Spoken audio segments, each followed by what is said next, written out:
What is good, y'all? Welcome back to the Report. Welcome back to a brand new video. We are here. We are back, and guys, we are here to talk about some more Heat news. Just some, I guess, overall kind of performance stuff as to how the team has been doing this season. It's been a little tough over the past couple games, obviously. Past 4 games we've been 1-4, so it hasn't been too great. Losing to the Knicks, the Kings, and the Suns, or sorry, 1-3, I must say. They're good teams, but I definitely felt like we should have been winning. Probably all those 3 games we could have won. We had a chance to win all those games. We were up by at least 15 points in every one of those games, and we just ended up blowing the lead and losing. So we're gonna talk about some stuff, how we can, I guess, turn the season around a little bit, because we haven't really been that great so far, especially in the clutch.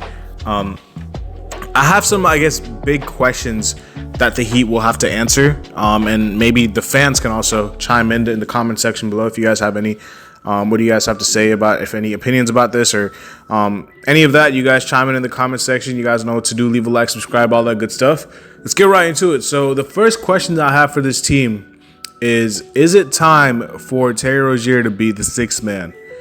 Now, Terry Rozier has had a very up and down, I guess, season. It's been very, I guess, inconsistent from him. It hasn't really been his best season so far. And in general, the starting lineup as a whole has been really, really poor. Like, I guess my biggest thing that I'm trying to get at with this is, how do we make the starting lineup better? Because the starting lineup has a net rating of -17, I believe, right now, which was better than it was last week where it was -25, but it's still really bad. Like, -17 is absolutely absurdly bad. Like that, I think that's the second to worst starting lineup in the NBA, right ahead of Chicago. Chicago is not far behind us. So that is a problem. The fact that the starting lineup is not able to gel and mesh properly together. Now, maybe, people will be like, we have to give them more time to play with each other, and have the time to gel and adjust and stuff like that. But honestly, I get that. I get that, people don't want to pull the plug on it too early. But honestly, like, when I'm looking at the starting lineup, I just don't see how it'll fit. And there's 2 players that come to mind where I'm talking about, like, 2 players that maybe can be not replaced, but, they can produce better when they're coming off the bench. And Terry Rozier is one of them, because I feel like as a 6th man, his job will be solely to just score the ball. Because you can't bench Tyler after the season he's been having. Like, Tyler has been amazing. He's been our best player this season. He's been shooting like ridiculous percentages from the field in the first half. He's been really, really good for us. Like, he's been absolutely on fire, and like, he's frankly been our most important player offensively. Like, not even a discussion. So I don't think you can really bench him after what he's been doing. You're not going to be benching Jimmy or Bam. Terry and Jovic are the 2 players that I'm like, maybe they could perform better on the bench, but I'm going to focus on Terry right now. And the reason I'm focusing on Terry is because as a 6th man, I feel like Terry would actually flourish as the 6th man, because he has a lot of responsibility in the starting lineup right now to defend, to set up people as the primary ball handler and point guard on this team. He's trying to do like a little bit of everything. And he's not really shooting in rhythm. He's not really playing too much with the ball in his hands, because you have guys like Tyler, Jimmy, Bam, who are already sharing the ball. So Terry, he's probably not getting the ball as much as he is used to. Like, Terry in Charlotte it was him and LaMelo was hurt for like most of the year. So it was literally just the Terry show in Charlotte. But now he's in Miami. There's more guys he has to share the ball with. The team is, more team oriented. It's not really just about him. And I'm not saying he's not a team player. I'm just saying that Terry's not really a player who strikes me as a guy who plays off the ball. Like, a lot of his shots that he takes are like contested. He likes to take a lot of step backs and side steps, and he doesn't like to take a lot of catch and shoot threes. So for that reason alone, I just don't know if it's the best fit to have him start in the starting lineup with all the players that I just named, because I feel like off the bench, with having the ball in his hands a lot more, he would be able to flourish. He would be able to really just be like the guy off the bench who runs the show, similar to what Tyler did in 22. And I think he would have a really, really good season. I mean, his efficiency has been absolutely terrible this season. He's not in rhythm at all. He's just not shooting the ball that well. He doesn't like to take catch and shoot jumpers. So, yeah, it's just a very, very bad thing if your starting point guard is not really there offensively, and it's not like he's there defensively either. So having a guy like maybe Alec Burks, or who knows, Alec Burks, Duncan Robinson, guys who are able to play both on and off the ball. Like Alec Burks, I feel was such an important pickup for us. Like I've been raving about Alec Burks since the season started. People probably think I'm an Alec Burks super fan because the guy is just a gamer. Like he just knows what to do. He's a veteran. He's a winner. He can play with the ball. He can play without the ball. He can score in multitude of ways. He's an elite 3-point shooter this season. I wouldn't mind if he took Terry Rozier's spot in the starting lineup because of that fact, because you can have him play off the ball and he'll contribute. He's bigger than Terry, so he'll be a better defender. Duncan Robinson will provide the same thing as well. You know, we've had Duncan in starting lineups before. We made the finals with Duncan as a starter in 2020.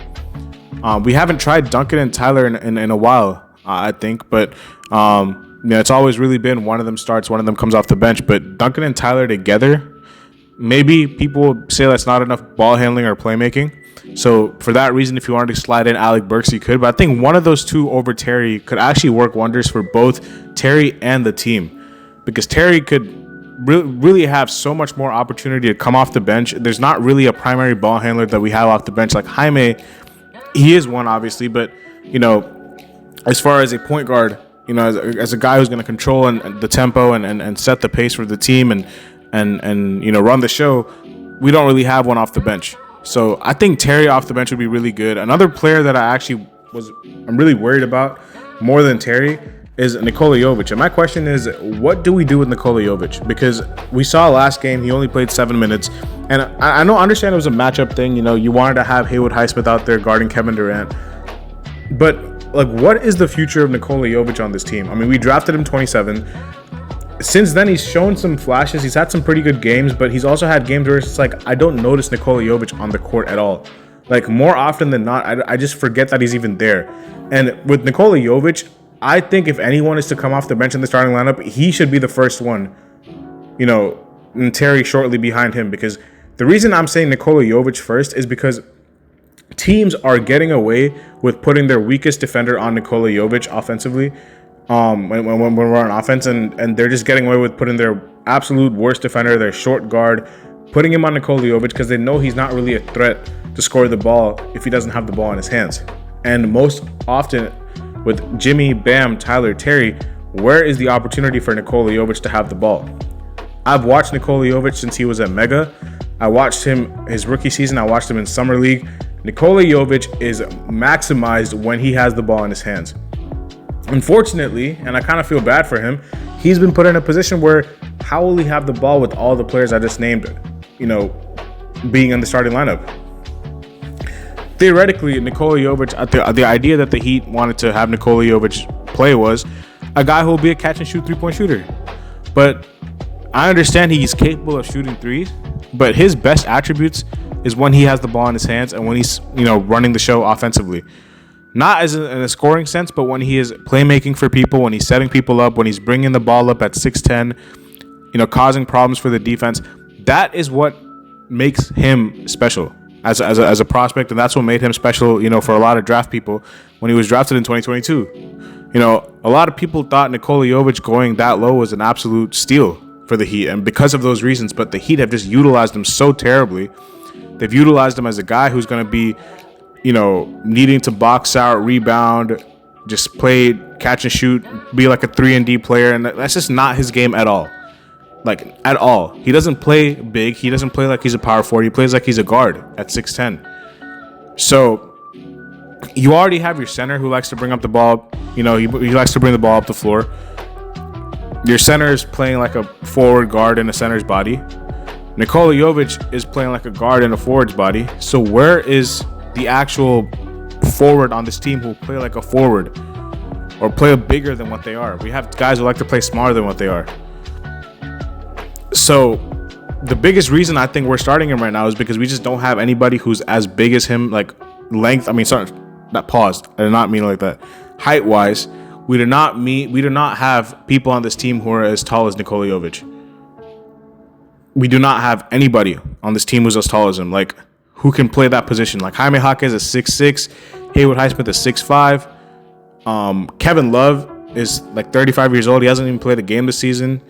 People will say Khalil Ware, but we could see in the first game, Khalil Ware, even though we were happy to see him get minutes, he just is not, he's just not ready yet, which is fine. Like, I don't think we should be throwing in Khalil Ware in the starting lineup right now. Like, let him come off the bench and be the backup center. I'm happy with that. But who do we have as a power forward if it's not Nikola Jovic, who can actually start next to Bam? Nobody, which is why the team is forced to play in there. But what I would do, and I understand we're only about 7 games in, is, this ties into my third question. When are we going to go trade for a sizable wing? I mean, I've been talking about it for years now. We saw the Mavericks go get PJ Washington last season, and that really would like revolutionize their team and propel them to the finals. Not just him, but the team in general fits so much better with him being traded there. There are guys, Kyle Kuzma, Cam Johnson, Dorian Finney-Smith, guys around the league which you can go trade for who are on bad teams with no aspirations. You can go get for pennies on the dollar, especially a guy like DFS or Cam Johnson is probably going to be a little bit more expensive because he's younger, but DFS, Kuzma, like these guys, you can go get these guys. Like, and I'm sure there's more names that I'm missing right now because this is just off the top of my head. Guys who play like that power forward position, who can shoot the ball, who can defend, who can rebound. And then you can have Nikola Jovic come off the bench and play his role. But right now, we're forcing this kid to play a role that he's not accustomed to playing. I mean, I that's why I said I kind of feel bad for him because it's like, that's not Nikola Jovic's game. Why are we making Nikola Jovic play a game he's not used to playing? Because we don't have anybody else to play that position. So we have to go trade for someone, in my opinion, sooner than later. A power forward, an actual power forward who plays like he's a power forward, who's sizable, who's at least 6'8", 6'9", 6'10". And if he, if we trade for a guy like that, we can move Nikola to the bench and we can have Nikola play his game. And I don't know what the asking prices will be. It'll probably be Duncan Robinson because he's like our biggest contract right now that we can actually trade away. Realistically, because we're not going to give up any of the 4 big players on our team, or I don't think they're going to want to trade any of the young pieces. So it's realistically going to be Duncan Robinson and Thomas Bryant. The only problem with Thomas Bryant trades or Josh Richardson trades is because we just signed them, so we cannot trade them until December 15th. So maybe after December 15th, you go get that guy, because then you can include Thomas Bryant in a trade or Josh Richardson in a trade if you want to. But yeah, those 3 players probably, Duncan, Thomas, Jay Rich, and maybe a second-round pick can probably get you something. So I would be asking around right now if I was the Heat, and just see what I can do, because like right now as it's constructed, the starting lineup is not going to work if you keep playing the same starting lineup over and over again. It's like the definition of insanity is doing the same thing over and over again. It's like this starting lineup, I understand people want to give it some time, but we are seeing the signs already, and I'm telling you right now, no amount of game time is going to really improve the starting lineup to be one of the best in the league, because they're not going to be. They just don't fit together on paper. You have 2 guys, so all 5 players in the starting lineup like the ball in their hands. So how is it going to work out? Tyler Terry, Jimmy, Nikola Jovic, Bam Adebayo all require the ball in their hands to be effective.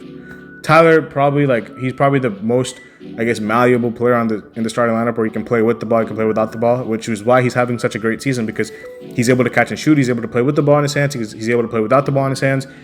That's why he's having the best season out of all those 5 players, because he's just so versatile as an offensive player. But Jimmy cannot play without the ball. Bam can't play without the ball. Nikola, you're seeing him struggle with playing without the ball. Even though the team's asking him to play without the ball, it's just not his thing. And then Terry, same thing. So it's like you have 5 players in the starting lineup who all need the ball. You can't sub out Nikola Jovic and put in another forward, because we don't have any sizable forward on our team.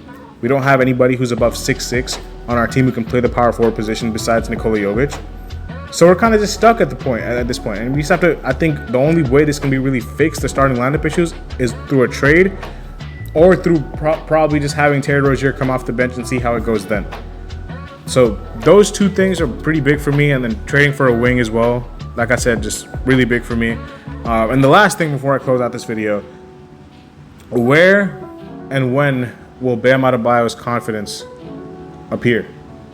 Like, I don't know, like, why it's been such a struggle for him. Like, well, I do know because I've been watching, but I don't know, like, all of a sudden after such a good Olympic run he had with the USA team, like, why has it been such a struggle for him? And I've seen people say Maybe because it's like Olympics hangover, like he just, a lot of players from the Olympics don't look good, but I don't think that's true. AD looks dominant. Anthony Edwards just had a 30-piece. Paolo Banchero, before he got hurt, was looking really good. So I don't really think it has anything to do with the Olympics. I just think it's a mental thing, and I'm not sure why, but to me, like the glaring attempt, the glaring issue for me, like when you see on paper the box score, the one thing I'm looking at for both Bam and Jimmy are the free throw attempts. Bam and Jimmy in the last game against the Suns had 2 free throws each. Jimmy technically had 3, but 1 free throw was off a defense with 3 seconds. So the only time they only got fouled and sent to the free throw line once each. The whole game, the whole 48 minutes. Jimmy Butler got to the free throw line 1 time. Bam Adebayo got to the free throw line 1 time the whole game. We're talking about 2 players who, when they want to be, they can be relentless at getting to the line, especially Jimmy. But Bam, it's like, I understand there's been a lot of talk about wanting to improve his range. Okay. Some games he's shooting the 3, some games he's not. I don't know what we're getting out of him in some games. Because it's like, against the Suns, he was just standing at the 3-point line. But he wasn't shooting the ball. It's like, if you're going to stand at the 3-point line, you have the ball in your hands. Yusuf Nurkic is literally just playing you to shoot. He's literally like daring you to shoot. He's just sitting in the paint, waiting for you to see what you're going to do. And he doesn't want to shoot the 3. And that's just immediately like, okay, listen. He has a wide open 3, and they're talking about how much he's improved his shot. Spo is giving him the green light to shoot the ball. And he's still not shooting. That's a confidence thing to me. That has to be a confidence thing to me. And then defensively, he's non-existent this season. Like, it's been probably his worst defensive season that I've seen in a long time from Bam. Probably ever, honestly, because, I haven't noticed him defensively at all. Usually when he's not playing well offensively, he makes up for it on the defensive end. He looks engaged defensively, but this season he just looks soft defensively. And I'm not really sure why. Like, that's really been like the biggest thing about Bam for me is like, why has the defense not been there? Like, the defense should be there no matter what. Even if you struggle offensively for missing shots, okay, fine. Bam Adebayo, to me, is the best defensive player in the world. This season, he has not even been top 20. It's been a struggle for Bam. It's been a really, really big struggle. I'm hoping he can get this confidence back. We're playing Denver today. Denver is a really tough team. I know they got worse this season by losing out on KCP, but at home, Denver, I don't know when's the last time we beat Denver at home or even on the road is, besides that Game 2 finals game in 2023. We have not beat Denver besides that game in I don't know how long. So Denver has always been a tough game for us to play. It's always been a tough team. Stylistically, it's not a good matchup for the Heat at all. So I'm not expecting much, but I'm just hoping I see some fight out of these players because they always won, man. After the games that they've been dropping when they've been blowing leads, it's been tough to watch as a fan base. So hopefully we get a bounce back game from the team today. Listen, I mean, all we can do is just hope that something happens. Like I said, the issue about the starting lineup, I really don't think can be fixed through internal adjustments. I really think that you have to make a trade because it just does not really fit together. Especially that power forward position is a big hole to me. Maybe point guard position you can sub out Terry and put in Alec Burks or Duncan for the time being, but unless you have some defensive players who are bigger than 6'6" besides Bam Adebayo, because we don't have any, it's going to be a struggle. So, listen, we'll see what happens, man. Y'all let me know in the comment section below what your thoughts are about all this. And yeah, we'll see y'all later as always. Peace.